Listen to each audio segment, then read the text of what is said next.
they changed the way, at least early on, kind of the way that they were defending the ball screen, right? So like Jewel was in the ball screen coverage, and instead of keeping herself positioned to get hit by the screen and then reacting, whether it be over, under, a reactionary hedge, whatever, Hmm. she kind of just came off of the guard who was coming to set the screen, set in the lap of the screening big, and it was just like a preeminent ice.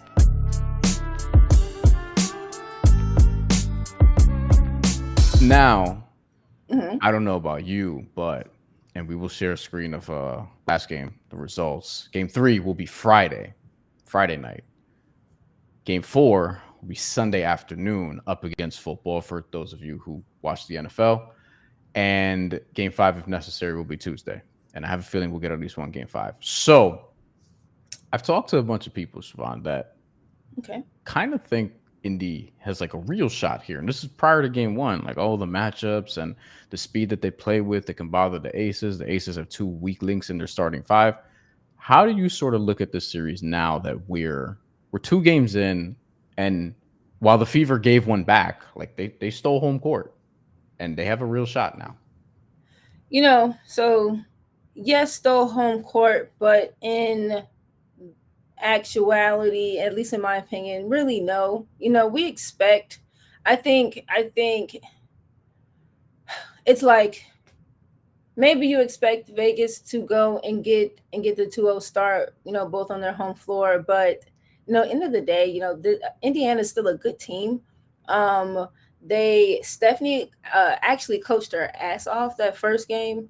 Word. And the pieces that they have been able to bring in to get them to where they are good pieces like I see Shea Petty, Airy for a time. Like these are guards who have been around and have a feel. Odyssey Sims is one of the last kind of the guards that kind of has like a OG old guard type of feel. I don't know. Um, and she's performing. They still maintain their spacing, um some way somehow. Aaliyah is still really really polished, and so they're still a good team. And Steph is a worthy coach, and so I do believe that they do have. um I think that they would. I be surprised if they won it? Yeah. Do I think that they have a shot at winning their series? Yeah. Do I Yeah. think that Kelsey Mitchell and Odyssey's speed oppose a real threat for Vegas, especially at the point of attack? First game they did a bunch of like curling actions, and like curling actions are so hard to kind of defend, especially once you get caught on the trail. And they space very well. So your guard, so they're doing handoffs, right? And so your guard is curling around that big, and it's Kelsey and it's Odyssey, and it's just quickness. And so now that defensive guard is trailing. They're blown apart. They're spaced apart, and it's just layup after layup after cut. So I think that they have the tools to at least make it an extended series. Do I still have Vegas? Yeah. But is Indiana a pushover in the series by any means? No. You know what concerned me was in the first game, and granted, this didn't materialize in game 2, but I felt like this was going to be the Vegas bounce back game, and it was emphatically. But Hmm. Kelsey Mitchell got to her spots really easily in game 1, like Hmm. really easily, especially Hmm. from that mid range area. Hmm. And I'm like, if she just hits these shots again, I wonder how's that going to bend the defense. I mean, we have our answer. It would just look like game 1. And the other thing that stuck with me from game 1 was I think they were just 5 for 16 from 3 as a team. So it wasn't the typical, oh, the underdog just shot a lot better from 3, had like 8 percentage points on their opponent. It was like, no, they actually got downhill a lot Yeah, very a lot. easily.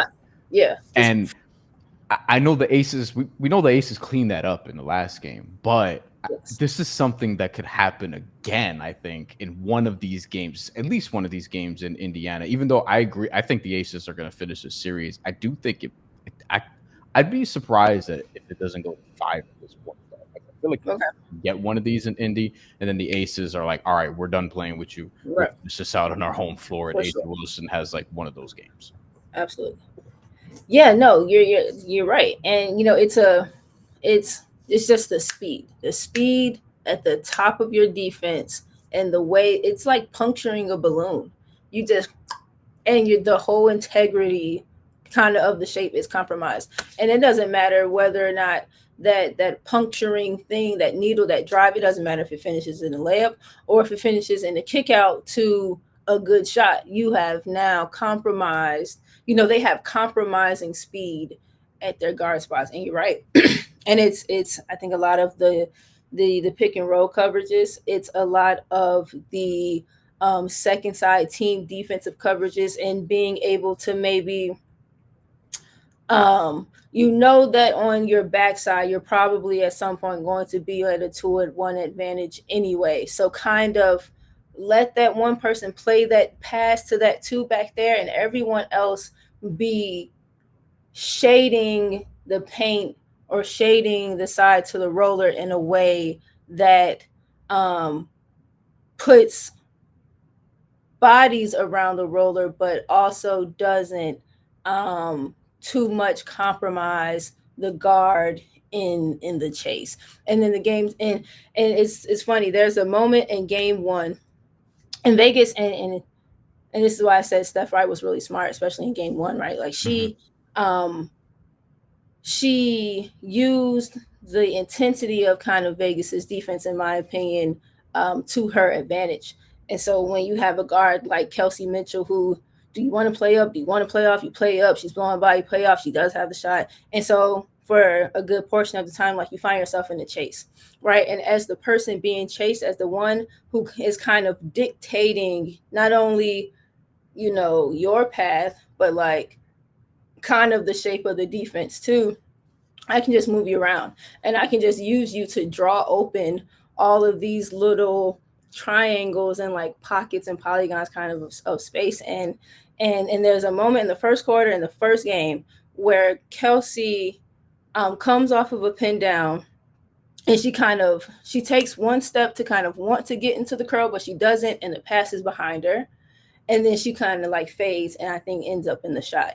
But almost like every time thereafter, she got a chance to come off of a pin down or curl off of a pin down, or if she was getting guarded on her top side, she's taking the back door. And so in game two, I haven't completely finished my game two rewatch, and there's just so much that I kind of like to get into, but they changed the way, at least early on, kind of the way that they were defending the ball screen, right? So like Jewel was in the ball screen coverage, and instead of keeping herself positioned to get hit by the screen and then reacting, whether it be over, under, a reactionary hedge, whatever, Hmm. she kind of just came off of the guard who was coming to set the screen, set in the lap of the screening big, and it was just like a preeminent ice, like a preeminent icing of the screen, but completely kind of detached. And I probably have to show it, but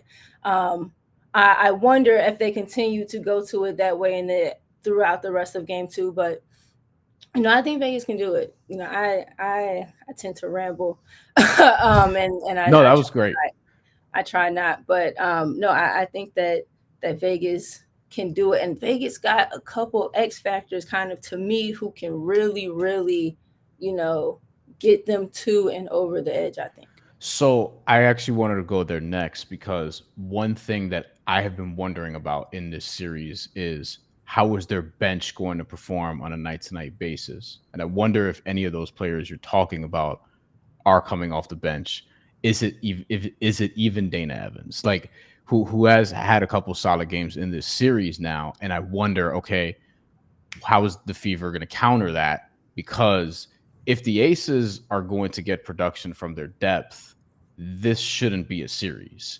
Because where I think Indy can hurt them is they have some depth and they can run and they want to run. The aces probably not as much, Right. obviously unless they have numbers. And Jewel Lloyd, I feel like it's just in the playoffs at least, it feels like it's an experience from night to night where I just don't know. I just don't know what we're gonna see.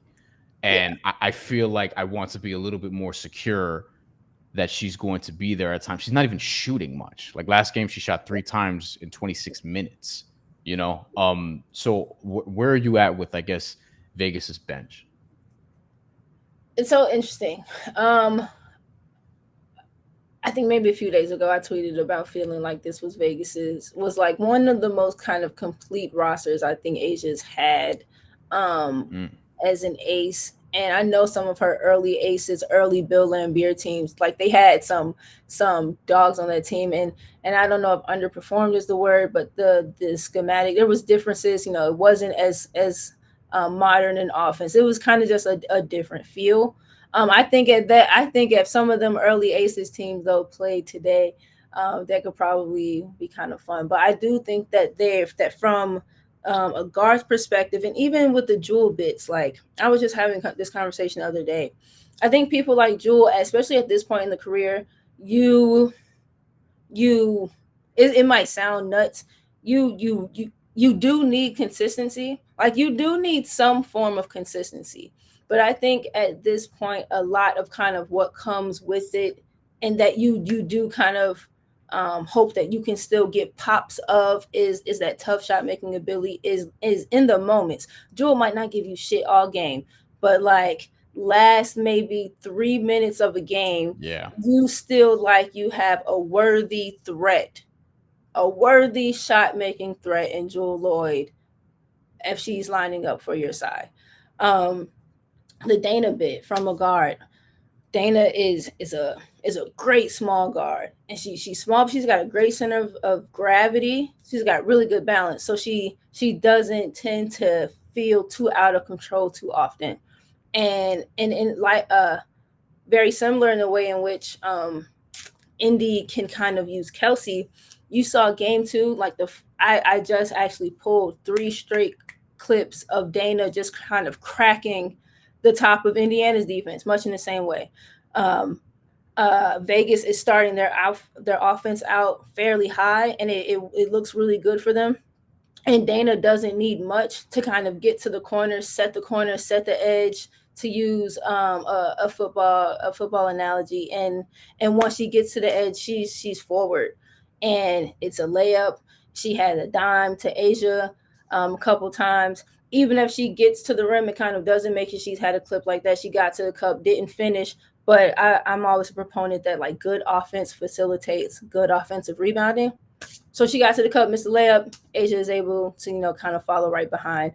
And and then, one of the I think she's more than an X factor now, but Nalissa is I Mm, love Nalissa Smith with Vegas. I could go on and on about what I think about Nalissa with Vegas.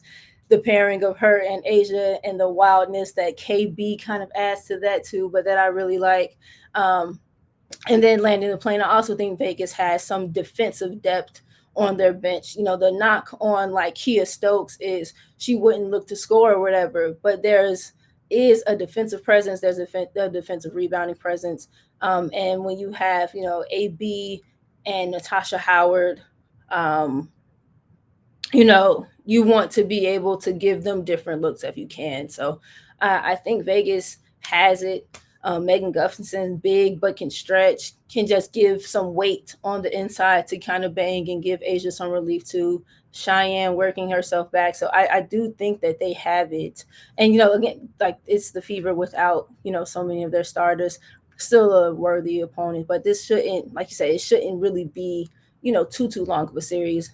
Vegas go in and handle business. But again, Indy's not no pushover. And that Indy crowd is insane and is a lot. yeah. They're warped up right now. They're fucking turned. They're feeling themselves. Yeah, they're like Yeah, Kayla's so, not even playing, and they're here. It's funny.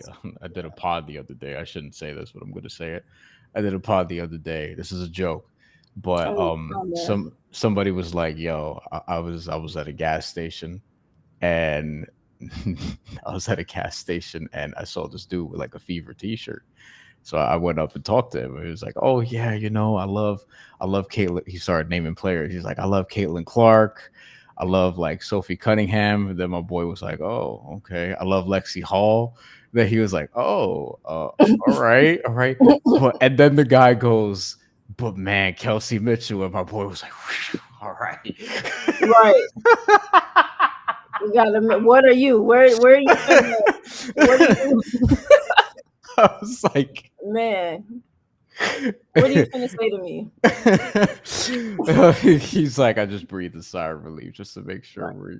we're, we're here. But Right. I do think the Aces will take this, and I do think that the Fever are going to continue to fight. I think they're pushing this to 5. Now, it would surprise me if they did win like a fifth game in Vegas. It wouldn't completely stun me just because of what we've seen. Also during the regular season, like this isn't a layup matchup. And you mentioned Alyssa Smith before we pivot to the other series. You mentioned Alyssa Smith. People have gone on her for like, oh, defensively or whatever. But there is a lot of, and we saw this even before earlier in her career. There's just so many tools there, and the best version of her is what you get in game 2. The version you don't want to see is what you get in game 1. So I just think the consistency for a lot of the supporting cast is super important. I know that's a very obvious, but Alyssa Smith in particular, she can really hurt this defense, and she did in the last game. You saw that, you know? Man, the Nalissa. I My immediate reaction to the Nalissa thing was like, damn, a 27 first in the 27 class, like Mm, you have Asia, you got to go for it. You got to keep her happy. You got to keep competent, versatile. You got to keep right. good ish around Asia. You can't play around with her. Can't play around with her time. That being their baseline, I loved it, right? And I think you see some of it kind of playing out to your point about the tool. She's got a great body. I think in Indy, maybe a little less so in Dallas, but especially early in her career in Indy, there were, you know, maybe like conditioning concerns. And just you have this frame, but I need you to be able to move it with a level of fluidity and kind of agility, and for as long as you kind of can, so that I can use it, so that you can be of use to me and your team. And I was watching the game yesterday, and I really realized, I think she fell one time yesterday, and I got a real good look at her upper body, and I'm like, oh shit, like she's done the slimming down thing, and you know what? And she feels it. She feels lighter, but she's still playing with force. She's still playing with balance. She's taking contact well. She's playing with a confidence and a levity in her motion that you feel really good about. And then so now Asia, the vet, just wants to talk and kind of give, her and Asia have some 4 or 5 defensive communication stuff that I watched them figure out on the fly, at moments in game 2. Some backside help stuff that I watched her figure out in real time with KB, um, who had her diagonal side help and stuff, and things like that, um, coupled with, just being in the environment that Vegas is, like, she's talked about it, and then telling them, like, we know we need you. We want you to open up the bag. We want to, kind of explore that. And I think it's going to be great for kind of the trajectory, of where Nalissa's career probably should go, could go, in the 4-5 tandem in Vegas, the 3-4-5 tandem again with KB. It's like Mm, they had 11 games of Candace Parker in Asia, and like nobody is Candace Parker in Asia together. yeah. But just for me personally, and I could be, smoking something crazy, but just the positional size aspect of it, the combination of continuing to like round out KB and Nalissa with Asia, I personally get really excited about. All right, we both have the Aces winning, but we'll see what happens. Fever wouldn't shock me. Wouldn't shock me. It wouldn't. At this point, I mean, no, it would shock me. It would surprise me. It It would wouldn't surprise shock me. me. Yeah, yeah, surprise. Yeah, it has to be different levels. Like I shock think is like tier 1, surprise is like tier 2. Yeah. I think that's how Yeah. I want to word that.